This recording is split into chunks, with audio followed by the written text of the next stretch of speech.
Daniel Mercer had learned that on EOS 7, silence was never truly silent. Even at midnight, the colony walls hummed with recycled air, irrigation pumps clicked beneath the floor, and somewhere beyond his habitat window, the planetary shield gave off a faint electrical murmur as it fought the charged dust drifting down from the upper atmosphere. Daniel liked those sounds. Machines made promises they usually kept. People, in his experience, were much less reliable. He was halfway inside the open maintenance panel of his kitchen recycler when someone knocked on the front door. Daniel froze. Nobody visited him without sending a message first. That was one of the great benefits of living on the outer edge of Colony Sector 12. His nearest neighbors were separated by several hundred meters of silver grass fields, drone tracks, and enough distance to discourage casual socializing. The knock came again, 3 precise taps. Daniel pulled his head out of the recycler and glanced at the wall display. "Anyone scheduled?" His household AI answered in its overly pleasant voice. "No visitors are scheduled for the next 9 days." 9? "You have successfully avoided social commitments. I prefer the phrase efficient calendar management." Another knock. Daniel sighed, wiped conductive grease from his hands, and crossed the small habitat. Outside the transparent window, EOS 7's night sky was enormous. The ringed gas giant Orpheus dominated half the horizon, its pale bands glowing beyond thin clouds, while violet auroras rippled above the colony shield. Daniel opened the door. A little girl stood there. He recognized her immediately. Liri lived 2 habitats east with her mother. Daniel had seen her several times racing along the service paths on a tiny grav board that colony regulations very clearly stated children were not supposed to modify. Liri was perhaps 8 years old. She looked almost human, except for the elegant long ears rising through her pale hair. Tonight, those ears were angled forward with intense concentration. She stared up at Daniel. "Hello?" he said cautiously. "Hello." Silence followed. Daniel waited. Liri waited harder.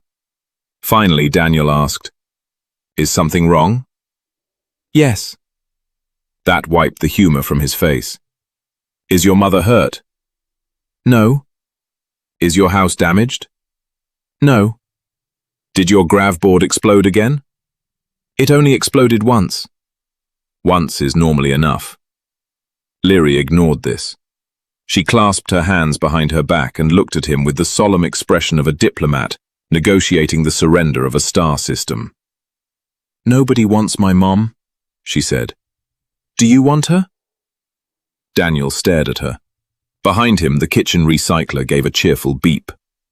Daniel slowly looked over his shoulder, as though perhaps the machine might offer assistance. It did not. He looked back at Liri. "I'm sorry?" "My mother," she repeated patiently.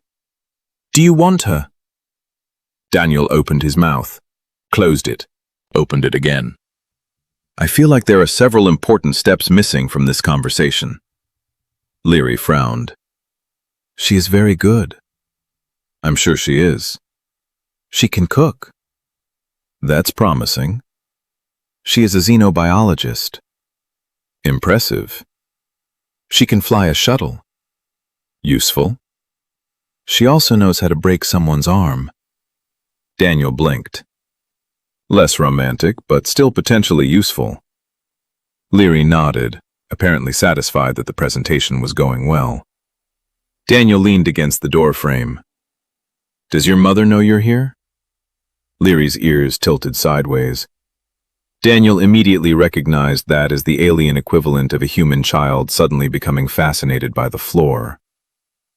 "Liri." "No." "Does she know you're offering her to neighbors?" "I am not offering her." "That is exactly what this sounds like." "I am finding possibilities." "For what?" "A husband." Daniel inhaled slowly. Somewhere in the distance, a cargo drone passed overhead, its navigation lights blinking peacefully as if the universe had not just become extremely complicated. "Why me?" Liri shrugged. You fix things. Daniel considered this. I repair machinery. My mother is lonely. That is not usually solved with a plasma welder. You also have a nice face. Daniel almost laughed. Your standards are dangerously low. Before Liri could respond, another voice echoed across the pathway. Liri! The little girl's entire posture changed. Oh, she whispered. Daniel looked past her. A woman was running toward them beneath the white pathway lights.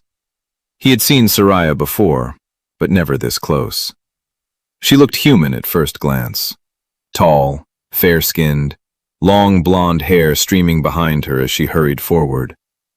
But her long pointed ears made her unmistakably alien, and both were currently angled backward in what Daniel suspected was pure panic. Liri! Seraya reached the doorway, breathing hard. She looked at her daughter, then at Daniel, then back at her daughter. What? She asked very slowly. Are you doing? Liri smiled. Helping. Seraya closed her eyes. Daniel decided he had never seen a person look so comprehensively defeated by a single word. Liri, Seraya said, go home. But now. Liri sighed with the tragic dignity of a misunderstood genius and walked past her mother. After several steps, she turned.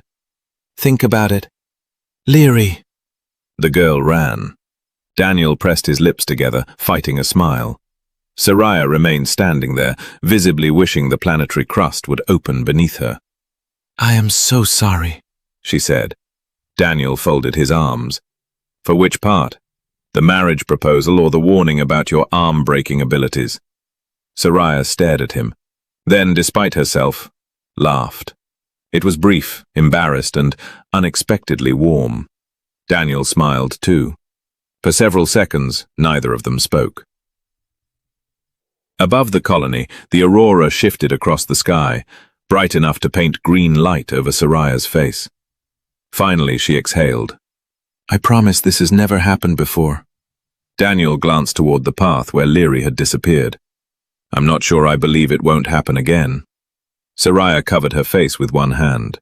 From inside the habitat, Daniel's AI announced brightly, Would you like me to add unexpected marriage negotiations to tomorrow's calendar? Seraya laughed again. Daniel turned toward the ceiling. You're offline for the rest of the evening. Understood. Congratulations. The lights dimmed. Seraya laughed so hard this time that she had to look away.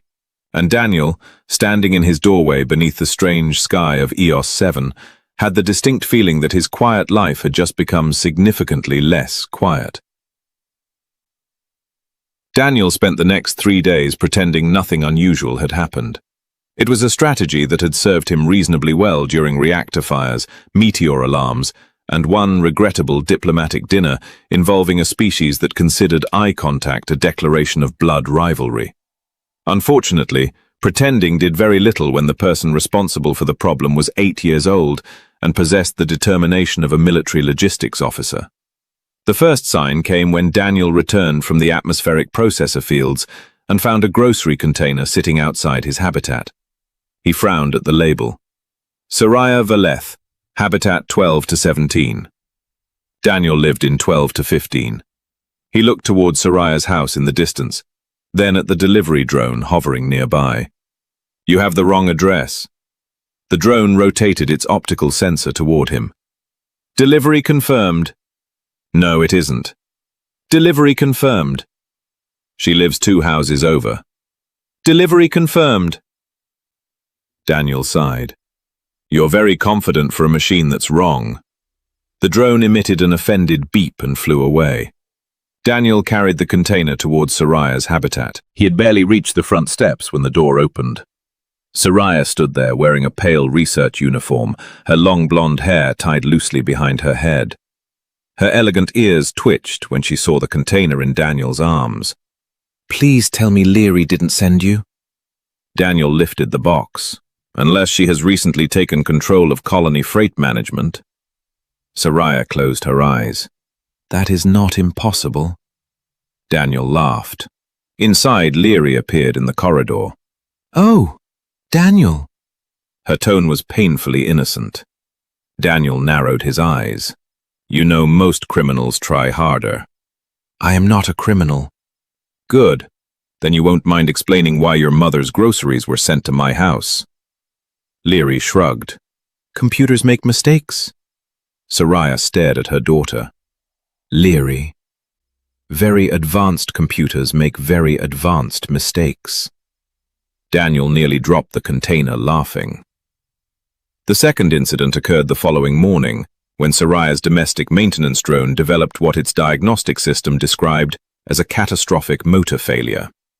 Daniel found the drone sitting perfectly upright in Seraya's kitchen. He connected his scanner. The machine was functioning flawlessly. Daniel looked at Liri. Liri looked back. "The motor sounds sick." "It sounds like a motor." "It coughed." "Machines don't cough." "This one did." Seraya stood behind them with her arms crossed. "Daniel, you don't have to keep encouraging her." "I'm not encouraging her. I'm gathering evidence." Liri leaned closer to the drone. "Do you think you need to stay for dinner?" Daniel slowly turned. Seraya's ears went bright with embarrassment. "Liri." "What? He's already here." Daniel glanced at Seraya. She looked ready to throw herself through the nearest airlock. "I should probably go," he said. "Yes," Seraya replied immediately, then hesitated. "Unless—" Daniel waited. She exhaled. "You did walk all the way here." "Nearly 400 meters. Heroic journey." Seraya smiled, despite herself. Dinner happened that evening. The next one was Liri's masterpiece. Daniel received a message from the Colony Community Network announcing a neighborhood cultural dinner at Observation Hall 3. Formal casual attire, 1900 hours. He nearly ignored it. Then he saw Seraya listed among the attendees and decided going might be less awkward than avoiding her indefinitely. When Daniel arrived, Observation Hall 3 was suspiciously empty. The room overlooked a western valley through a curved, transparent wall. Beyond it, EOS 7's gas giant filled the horizon, while rings of ice and dust glowed silver against the stars. At the center of the room stood one table, 2 chairs, 2 plates, and a vase containing bioluminescent flowers. Daniel stopped. "No." The doors opened behind him. Seraya entered. She saw the table, then Daniel. Her ears slowly lowered. "No." Daniel pointed at the flowers. "I think we've been ambushed." Seraya walked toward the table with the expression of a commander inspecting enemy fortifications. A service robot rolled from behind the wall. "Welcome, romantic participants." Seraya nearly choked. Daniel rubbed his forehead. "Romantic participants?" The robot activated a music file. A slow melody began playing through damaged speakers, stretched and distorted until it sounded like a starship dying in deep space. Daniel looked at Seraya. "I'm feeling seduced already." That broke her. She laughed. Not politely this time. Really laughed. Daniel pulled out one of the chairs. "Well, somebody clearly committed several scheduling violations to arrange this." Seraya sat. "Liri is going to spend the next month manually sorting laboratory specimen tags." "Harsh." "She deserves worse." The service robot deposited 2 plates. Daniel examined the food. "What is it?" "Probably whatever she found in our kitchen." He took a cautious bite. "Not lethal." "Encouraging." For the first time, conversation between them came easily. Seraya told him about her work studying native organisms that lived beneath the planet's electrical storms, creatures that stored atmospheric charge inside translucent organs. Daniel explained his work maintaining field processors and complained that half the colony technology had been designed by engineers who apparently hated future engineers. Seraya smiled. You complain about machines constantly. I complain because I care. That is an alarming philosophy. It has kept me employed. The humor faded only when Daniel asked why Liri seemed so determined to find her a partner. Seraya's gaze shifted toward the window. The gas giant beyond the glass turned slowly in silence. My husband died 6 years ago, she said.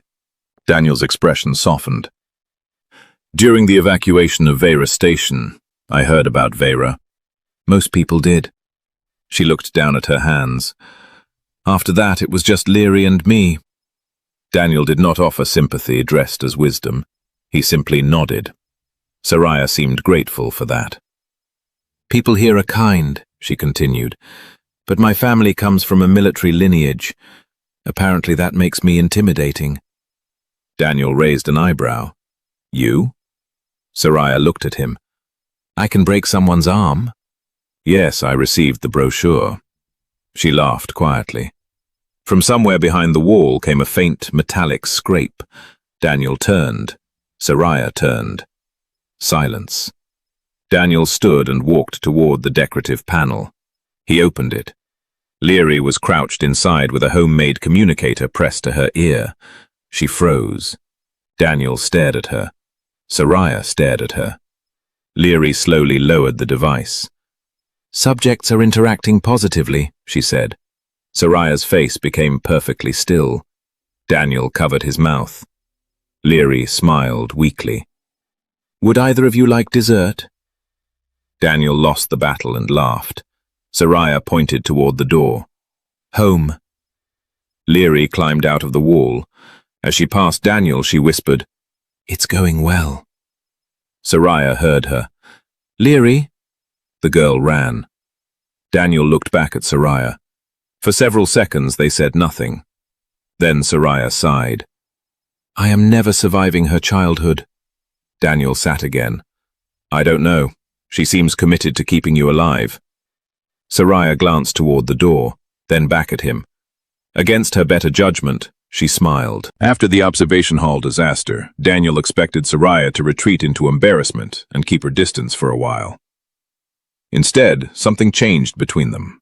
Not dramatically, not in the way Liri would have preferred, but enough that Daniel began noticing small differences. Seraya stopped apologizing whenever they crossed paths. She began sending him messages when one of her laboratory instruments malfunctioned, instead of filing a formal maintenance request. Daniel, in return, found increasingly unnecessary reasons to visit the xenobiology greenhouse. The greenhouse was one of the strangest places on EOS 7. Transparent containment walls divided the interior into climate zones filled with silver-leafed vines, floating spores, and small amphibious creatures whose skin pulsed with stored electrical charge. Every few minutes, blue-white sparks jumped harmlessly between branches. Daniel stood beside a diagnostic console while a meter-sized, translucent plant snapped its leaves at him. I don't think it likes me. Seraya glanced up from her scanner. It doesn't like anyone. Excellent. We have something in common. You talk to machines. Machines listen. Machines obey because you threaten them with replacement parts. That is still communication. Seraya smiled. Liri sat nearby on a storage crate doing schoolwork on a holographic slate, although Daniel suspected she had been staring at the same mathematics problem for 20 minutes while monitoring them.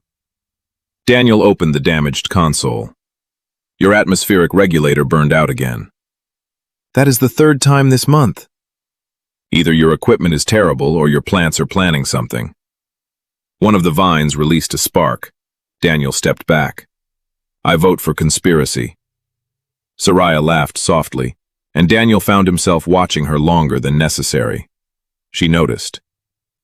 He immediately looked back at the console. Liri noticed that too. Her ears lifted. Daniel pointed a screwdriver at her without turning. Don't. I didn't say anything. You were about to. Liri sighed dramatically and returned to her slate. Over the next several weeks, their strange routine became almost comfortable.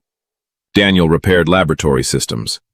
Seraya brought him samples of native biological circuitry she thought might interest him. Sometimes they ate together. Sometimes Liri appeared halfway through dinner and demanded evaluations of Daniel's progress. Daniel eventually created a scorecard. Reliability, 8 points. Cooking, 6. Sense of humor, disputed. Ability to survive Liri, declining rapidly. Liri studied the document seriously. You lost 3 points yesterday. For what? You left before dessert. I had work. Excuses are -1. Daniel looked at Seraya. Your daughter is running a dictatorship. I know. You seem unconcerned. I have accepted my fate. Despite the laughter, Daniel began noticing things that troubled him. Whenever conversation shifted toward family, Seraya changed subjects. Whenever another colonist casually mentioned Vera Station, her shoulders tightened. Once, when an emergency alarm sounded during a routine shield test, Daniel saw her freeze completely. Only for a second. Then she was herself again. Daniel pretended not to notice.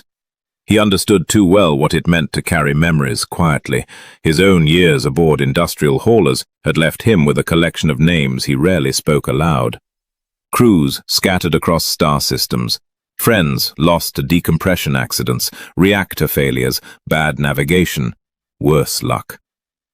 Daniel had eventually left deep space work because every departure started feeling like a goodbye. EOS 7 was supposed to be somewhere people stayed. One evening, while Daniel and Seraya were analyzing a series of strange sensor readings, the greenhouse lights flickered. Every electrically charged organism inside the containment zones reacted at once. Their bodies brightened, leaves unfolded. A dozen translucent insects rose into the air and faced north. Seraya stopped smiling. That's new. Daniel looked at the environmental display. The atmospheric pressure was stable, radiation normal. Then an alarm appeared. Electromagnetic surge detected. Daniel frowned. The storm front isn't supposed to reach us for another 11 days. Seraya moved quickly to another console. It isn't the storm. She enlarged a geological map. A series of pulses appeared beneath the colony, deep underground, regular, almost rhythmic. Daniel leaned closer. That's not geological noise. No. Another pulse passed through the greenhouse. The floor vibrated. Somewhere outside, distant lightning rolled across a clear sky. Liri appeared beside them. Is that bad? Daniel studied the screen. On a scientific scale? Yes. Interesting. Seraya gave him a look. Daniel corrected himself. Possibly bad. The colony network immediately classified the readings as harmless tectonic interference, but neither Daniel nor Seraya believed it. By dawn, they were traveling north in a survey crawler. Liri had been ordered to remain with a neighbor. She complained for 43 consecutive minutes. Daniel knew because she sent him a message every 60 seconds. The crawler moved beyond the agricultural fields and into barren volcanic terrain beneath EOS 7's pale sunrise. Scanner towers passed behind them until even the colony shield became a faint shimmer on the horizon.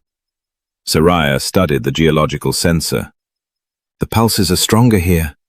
Daniel looked ahead. Black rock formations rose like broken teeth. You ever get the feeling planets dislike being investigated? Only when I'm with you. I'll take that as affection. Seraya's ears twitched. Daniel smiled.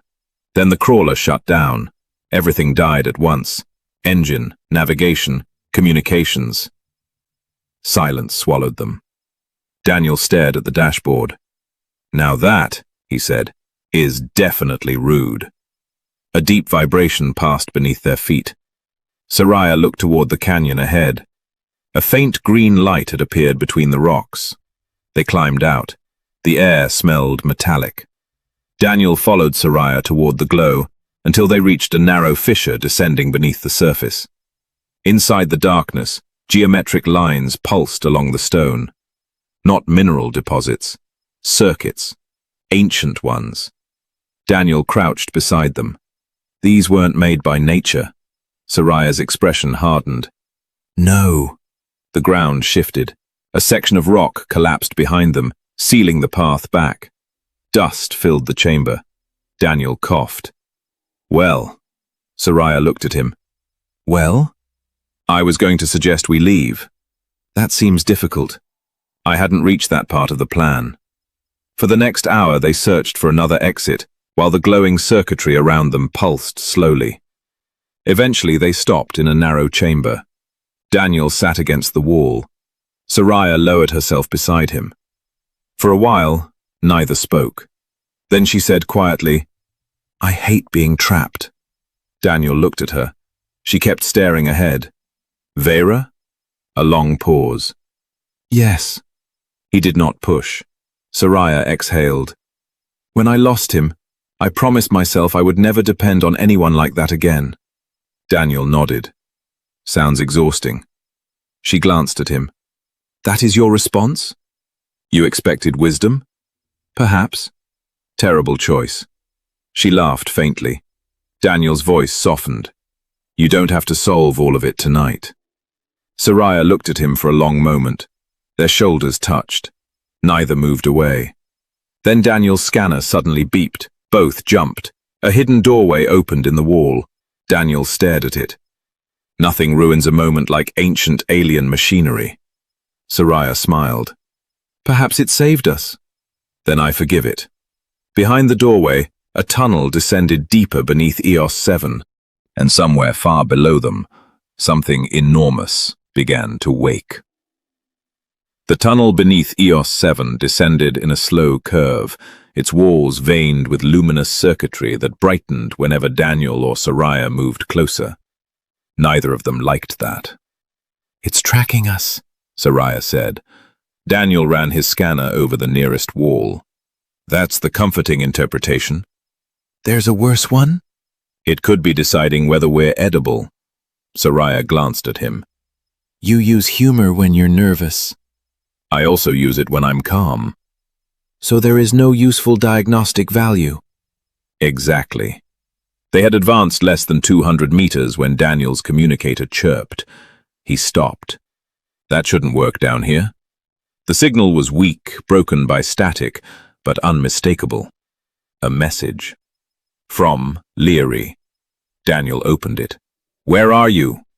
He stared at the screen. Seraya leaned over his shoulder. Then another message arrived. "I am not worried." A third followed immediately. "But if you both die, I will be very angry." Seraya rubbed her forehead. "She was supposed to stay with Tessa." Daniel typed a quick reply. "We're fine. Stay home." The answer came almost instantly. "Define fine." Daniel smiled. "Your daughter has trust issues." "She learned them from me." The joke faded when a deeper vibration rolled through the tunnel. Dust drifted from the ceiling. Ahead, the glowing lines converged toward a circular chamber. When they entered, both stopped. At the center stood a metallic structure resembling the spine of some enormous machine. Rings floated around it without visible support, rotating silently in opposing directions.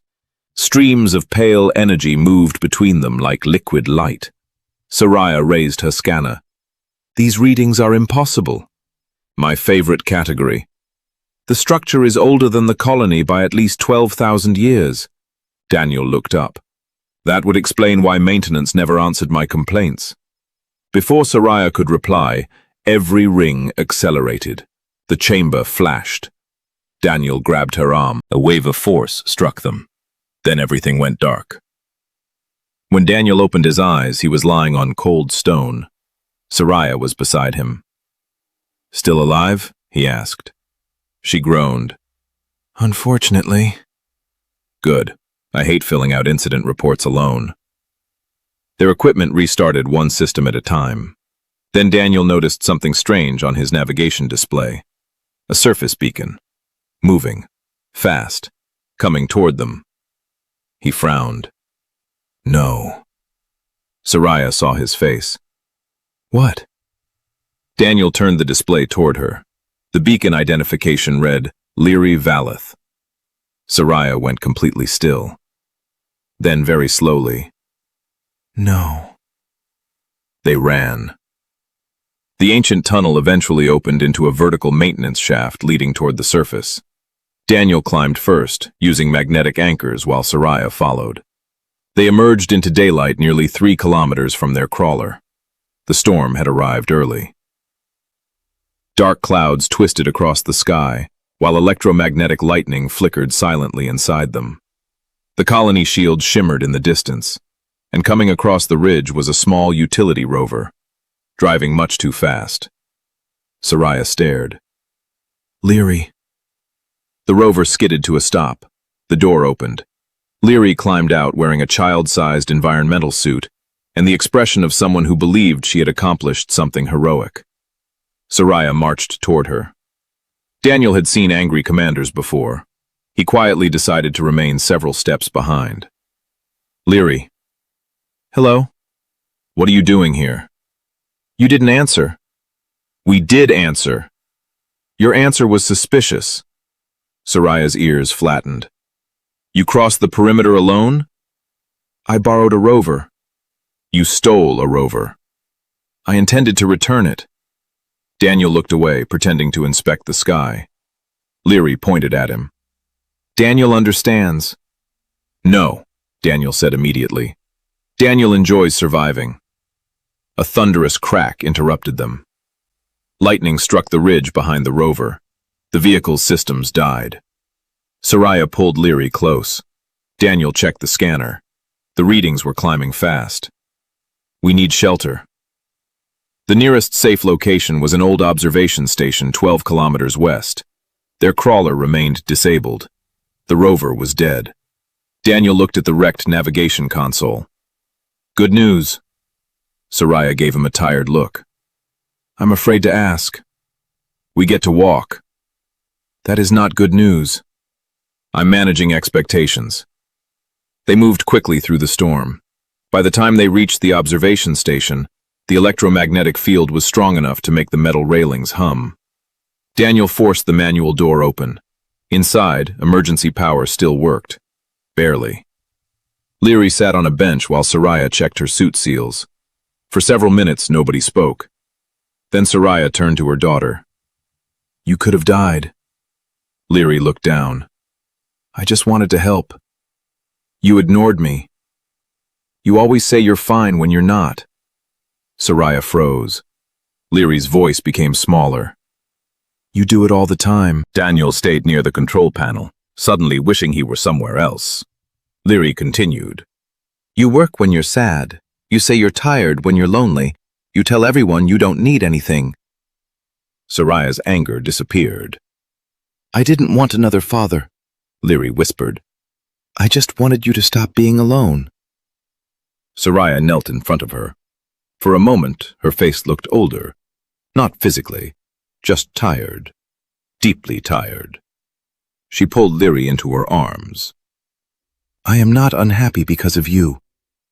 I know. And Daniel is not a solution to a problem. Daniel raised one finger. I appreciate being removed from the equipment category. Seraya shot him a look. Liri almost smiled. Then Seraya continued quietly. People are not repairs. Relationships are not repairs. Liri leaned against her. But you like him. Seraya closed her eyes. Daniel suddenly became very interested in the emergency console. That is not the point. That means yes. Liri, Daniel coughed. The station reactor is failing. Both turned toward him. Seraya stood. Actually failing? Unless the warning light is flirting with me.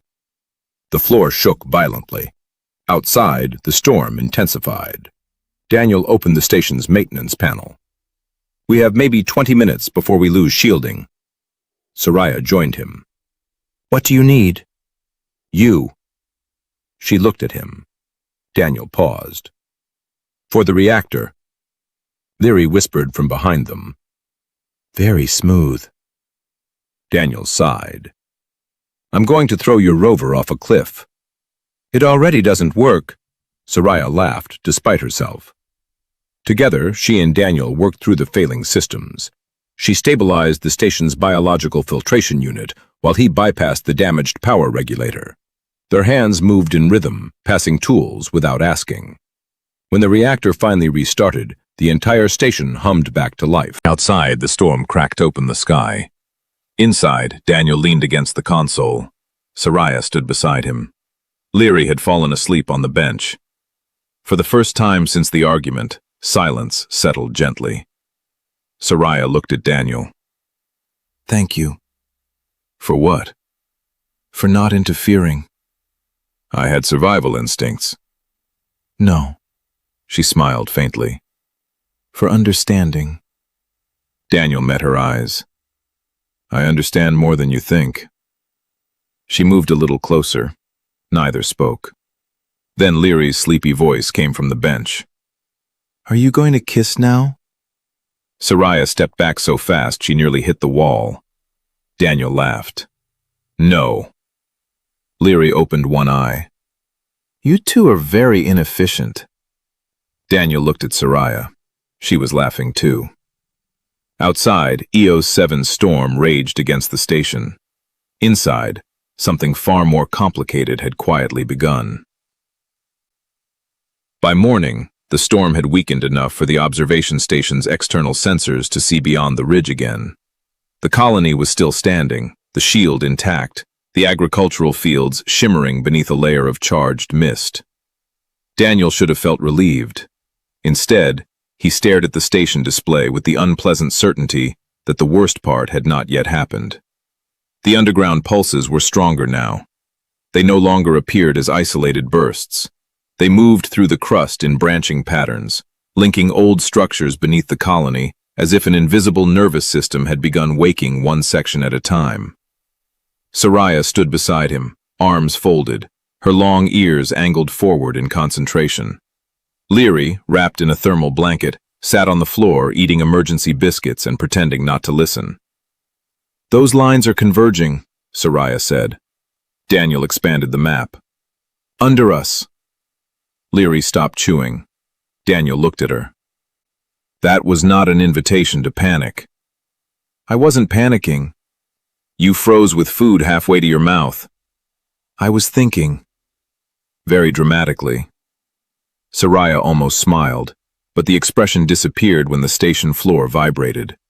A low, metallic sound rolled beneath them. Not thunder, something mechanical. Daniel opened the maintenance hatch they had discovered during the night. Behind it, an old service shaft descended into darkness. The same green circuitry they had seen earlier glowed faintly along the walls. Seraya looked at Daniel. We go down. Liri immediately stood. I'm coming. No. You left me behind last time. And you stole a rover. Borrowed. Daniel pointed at her. This is why vocabulary matters. Seraya hesitated. Leaving Liri alone in the station was no longer safer. The storm still disrupted communications, and the reactor remained unstable. After a long argument conducted mostly through looks, Seraya handed her daughter a compact emergency beacon. You stay between us. Liri nodded with suspicious enthusiasm. And you touch nothing. What if something is important? Especially then. They descended for nearly 20 minutes before the shaft opened into a cavern so vast, Daniel's scanner could not find the far wall. Hundreds of metallic towers rose from the darkness below, connected by translucent biological tendrils pulsing with pale light. Floating platforms drifted silently between them. Some structures resembled machines, others enormous roots, and several appeared disturbingly alive. Seraya whispered, This is not a ruin. Daniel watched a luminous tendril contract around a power conduit. No, it's still functioning. Liri leaned over the railing. It's pretty. That, Daniel said, is exactly what people say before ancient technology tries to kill them.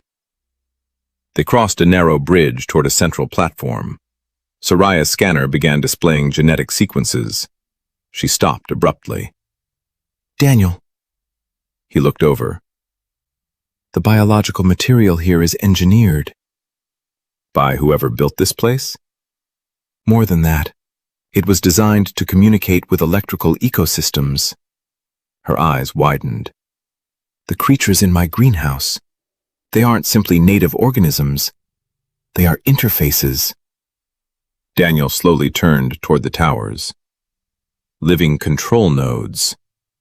Seraya nodded. The entire planetary biosphere may have been altered to maintain this network. A violent pulse passed through the cavern. Light raced along every structure. Far above, alarms sounded in the observation station. Daniel checked his portable display. The colony reactors had begun fluctuating.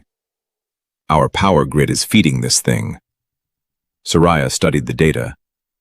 No, interfering with it. Another pulse. This one stronger. Daniel's screen filled with warnings.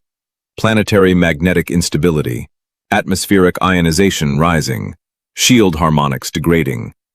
He looked at Seraya. If the next storm hits while these systems are out of phase, the colony shield could amplify the discharge instead of stopping it. Liri frowned. How bad? Daniel considered lying. Bad enough that I would prefer not to be here. That is your scientific answer? It's the short version. They moved deeper into the facility, following the strongest signal. At the center of the cavern, they found a chamber containing a vertical column of liquid light. Seraya approached first. The surface reacted to her presence, extending thin, luminous threads toward her hand. Daniel caught her wrist. Maybe don't let ancient, unknown technology touch you. She looked at him. You touched the wall yesterday. That was different. How? I was being stupid first. She smiled and pulled free, but only enough to hold her hand near the light. The column changed. Symbols appeared in the air. Seraya's scanner translated fragments. Regulation failure. Surface network conflict. Synchronization required. Daniel exhaled slowly. That sounds inconvenient. You mean catastrophic? I was trying to maintain morale. Suddenly, one of the overhead conduits exploded. Daniel shoved Seraya aside. A burning metal segment crashed where she had been standing. Another snapped loose above Daniel. Seraya moved without hesitation, slamming into him and driving them both behind a support column as debris struck the floor. For several seconds they lay there, Seraya half over him, breathing hard. Daniel looked up at her. You know, most people just say thank you. Her face tightened. You almost died. Occupational hazard. Stop joking. The sharpness in her voice silenced him. Her hands were gripping his suit. She seemed unable to let go. Daniel understood then. This was not about the falling conduit, not entirely. It was Vera, her husband. The fear of watching someone disappear again. He lifted one hand and covered hers. I'm here. Seraya's eyes stayed on his. Her long ears lowered slightly. For now? For now is what everyone gets. She swallowed. That is a terrible comforting statement. I'm an engineer. We're not trained for emotional support. A fragile laugh escaped her. She finally loosened her grip, but Daniel kept holding her hand. Neither of them mentioned it. Liri appeared around the damaged column. I knew you liked him. Seraya shut her eyes. Daniel stared at the ceiling. We almost died. And yet I'm still correct. Daniel stood slowly. You are terrifying. Mom says I'm persistent. Seraya got to her feet. Your mother is reconsidering several parenting decisions. The humor lasted only until Daniel checked the system again. The synchronization countdown had begun. 27 hours. After that, according to the ancient network, planetary regulation would fail completely. Daniel looked at the glowing machinery stretching into darkness. We need to get back to the colony. Seraya nodded. And convince them that 12,000-year-old biological machines under their homes are about to turn the atmosphere into an electrical weapon. Daniel sighed.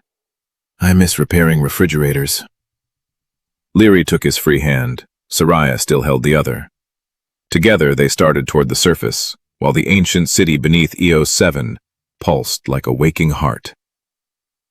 By the time Daniel, Seraya, and Liri returned to the colony, EOS 7 no longer looked like the peaceful world Daniel had chosen years earlier.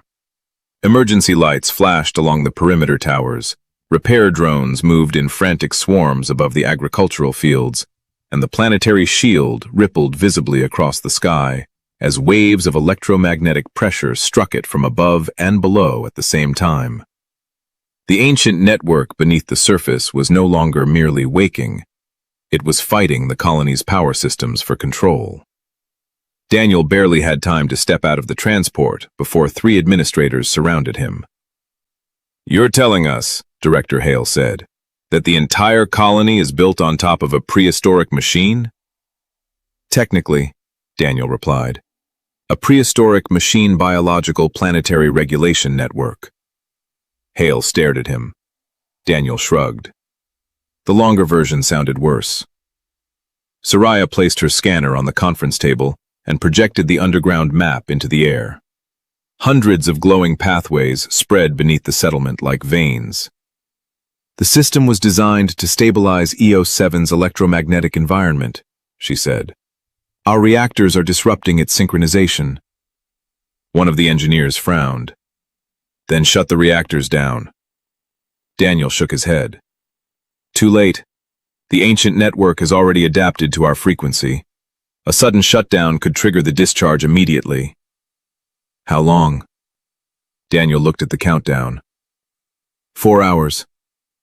Nobody spoke. Liri sat in the corner with a juice container, watching the adults with the disappointed expression of a child who had expected professionals to be more useful. Hale finally asked, "Can you stop it?" Daniel looked at Seraya. "We think so." Saraya's ears angled back. "Think?" Daniel lowered his voice. "I was trying to sound confident." "That was confidence." "I'm improvising." Their plan was simple only in the way catastrophic plans were often described as simple. The colony reactors had to be phase-locked with the underground network while someone interfaced directly with its biological control core. Seraya's species possessed neural structures similar enough to the ancient biological interface to establish communication. Daniel could stabilize the human-built reactor grid from the secondary control nexus. The problem was distance. The 2 control points were almost 3 kilometers apart underground, and the interface might kill Seraya. Daniel disliked that part considerably. They returned below the surface with a small technical team, leaving Liri under strict supervision in the colony command center. This time even Liri did not argue. Before Seraya entered the central chamber, her daughter hugged her tightly. "Come back." Seraya kissed her forehead. "I will." Liri looked at Daniel. "You too." "I'll do my best." "That is not a promise." Daniel glanced at Seraya. "She gets this from you." "Go." He smiled, but the smile disappeared as soon as he turned away. The underground city had transformed. Rivers of light moved through the walls. Massive structures rotated beneath the cavern floor. A low vibration filled the air, deep enough to be felt in bone. Daniel reached his control nexus while Seraya entered the biological chamber. "Ready?" he asked through the communicator. "No." "Good. Same." She laughed once, then placed both hands against the luminous interface. The chamber erupted with light. Seraya screamed. Daniel's stomach turned. "Seraya?" No response. Her neural readings spiked beyond safe limits. The network began flooding her mind with stored sensory patterns, memories, images, emotional signals from thousands of years of biological archives. Then her voice came through, broken by static. "Daniel." "I'm here." "I can't separate my thoughts." "Stay with my voice." Her breathing became ragged. Daniel worked across the reactor controls, adjusting frequencies manually. "You're in the chamber. Liri is safe. I'm irritatingly alive." A pause. Then, "You are irritating." Daniel almost laughed from relief. Excellent. Cognitive function intact. But the readings worsened. Seraya's neural activity began looping. The system had found something inside her memories. Vera, her husband. Daniel realized it before she said anything. Her voice changed. No. Seraya? No, no. The network was forcing her to relive it. The evacuation, the alarms, the moment she lost him. Her heart rate surged. Daniel abandoned the reactor console. One of the technicians grabbed his arm. "Where are you going?" "To her. If you leave, synchronization fails. Hold my settings manually." "You can't enter that interface." Daniel looked toward the distant chamber. "Watch me make another poor professional decision." He ran. When he reached Seraya, she was suspended inside a web of luminous strands, eyes open but unfocused. Daniel connected an emergency neural bridge to the interface. The technician shouted through his communicator, "Human neural architecture isn't compatible." Daniel activated it anyway. Pain exploded through his skull. Then the chamber vanished. He stood inside a memory. Vera Station burned around him. Warning lights flashed red. Seraya was kneeling beside a sealed evacuation door. On the other side stood a man Daniel had never seen, but immediately understood. Her husband. The memory repeated. Again. Again. Again. Daniel walked toward her. She looked up. "You shouldn't be here." "I hear that a lot." "This isn't real." "I know." "He dies every time." Daniel sat beside her. For once, he did not joke. "You loved him." Seraya's face broke. "Yes." "You still do." She looked at him. Daniel continued quietly. "That doesn't mean there's no room left for anything else." "I can't lose someone again." "You can't guarantee that." Her eyes filled with anger. "Then what is the point?" Daniel looked through the transparent door at the frozen figure beyond it. "The point is that fear doesn't get to decide everything." Silence. Then Seraya whispered, "You make that sound easy." "It isn't." He smiled faintly. "I'm terrified." "Of dying?" "Of caring." That caught her. Daniel held out his hand. "I came to EO7 because I was tired of leaving people behind before they could leave me. Turns out loneliness is very safe." Seraya looked at his hand. "And miserable." "Extremely." Slowly she took it. The memory cracked apart. The burning station vanished. They returned to the luminous chamber. Seraya gasped. Daniel fell to one knee. "Daniel!" "I'm fine." "You are bleeding." He touched his nose. "Fine-ish." The ancient network stabilized. "Now!" Daniel shouted. Across the system, technicians synchronized the reactors. A pulse spread beneath EO7. Every underground pathway ignited at once. Above them, the storm struck. The colony shield flashed white. For several terrible seconds, Daniel thought they had failed. Then the electromagnetic energy changed direction. Instead of descending toward the settlement, it flowed upward through the atmosphere. The sky erupted in vast curtains of green, gold, and silver light. The entire planet seemed to breathe. The warnings stopped. Silence returned. Daniel looked at Seraya. She was still holding his hand. Neither let go. Much later, when they returned to the surface, Liri ran toward them. She hugged Seraya first, then Daniel, then stepped back and studied both adults. "You saved the planet." Daniel nodded. "Apparently." Liri narrowed her eyes. And you're holding hands. Seraya immediately released him. Daniel sighed. We just prevented planetary electromagnetic collapse. Yes. And that's what you noticed? Yes. Daniel looked at Seraya. Seraya covered her face. Liri smiled triumphantly. The galaxy, Daniel decided, contained forces more powerful than ancient planetary machines. One of them was 8 years old. 3 months after the storm, EOS 7 had become louder than Daniel had ever imagined it could be. Scientific teams arrived from half a dozen systems.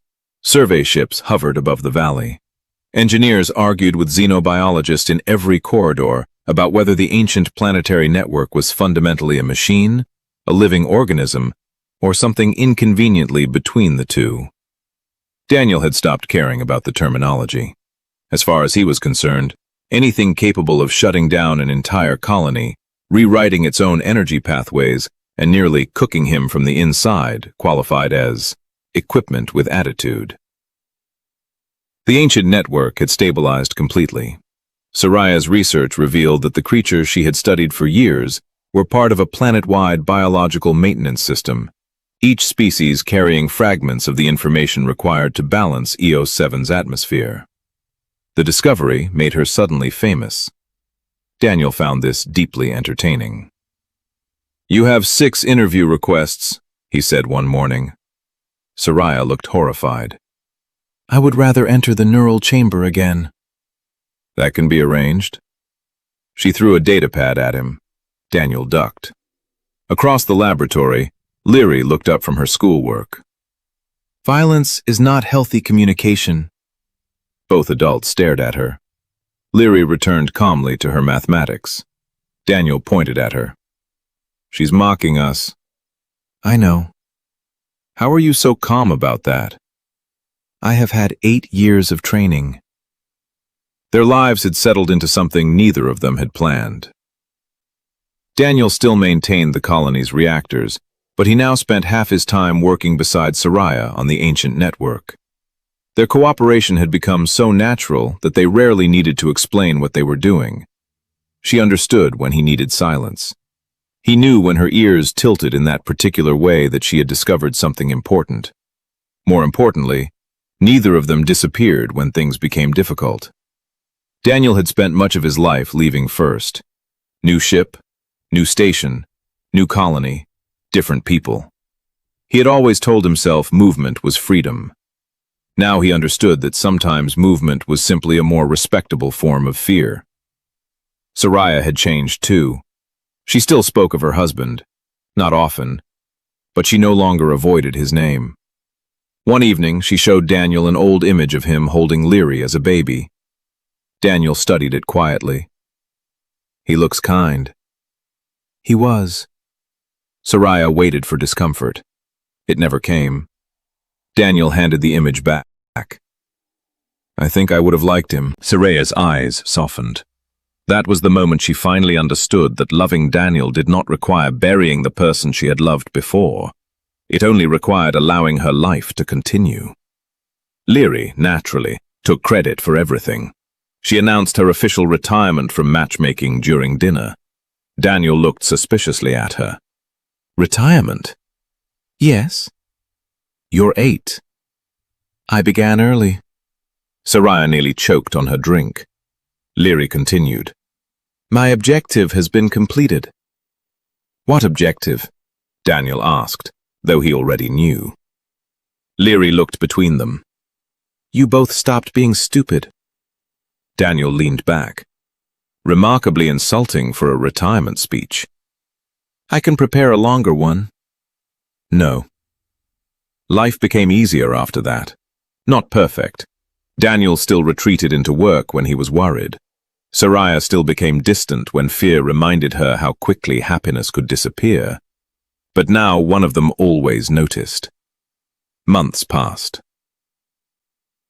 The ancient network's restored control towers began producing magnificent artificial auroras every evening, sweeping green and silver light across the sky beneath the enormous rings of Orpheus. One night, Daniel cooked dinner at Seraya's home. This was unusual because Daniel's understanding of cooking could generously be described as controlled thermal processing. Liri examined her plate. What is this? Dinner?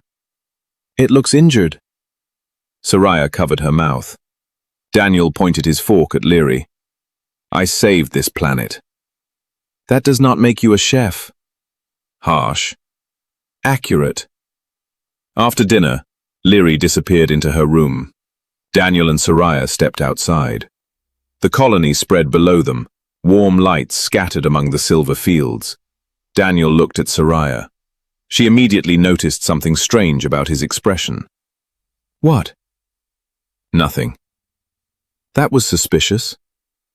I'm offended you think so little of my deception skills. I watched you lie to a reactor diagnostic system. It believed me. It was broken. Daniel smiled, then reached into his pocket. Seraya's ears lifted. Oh. Daniel held out a small ring, fashioned from polished metal taken from one of the ancient network's harmless outer conduits. Inside it, a thin strip of living crystal glowed softly. I had a speech. Seraya smiled. What happened to it? I forgot most of it. Comforting. Daniel laughed quietly. I spent years thinking the safest life was one where nobody expected me to stay. Seraya's expression changed. Daniel continued. Then your daughter knocked on my door and tried to give you away. From inside the house came Liri's voice. I did not give her away. Daniel raised his voice. You were negotiating aggressively. Silence. Then, continue. Seraya started laughing. Daniel shook his head. This is not how I imagined this moment. You imagined it? Unfortunately. He looked back at her. I don't want to stay because I'm afraid of leaving anymore. I want to stay because this is where my life is. Seraya's eyes filled.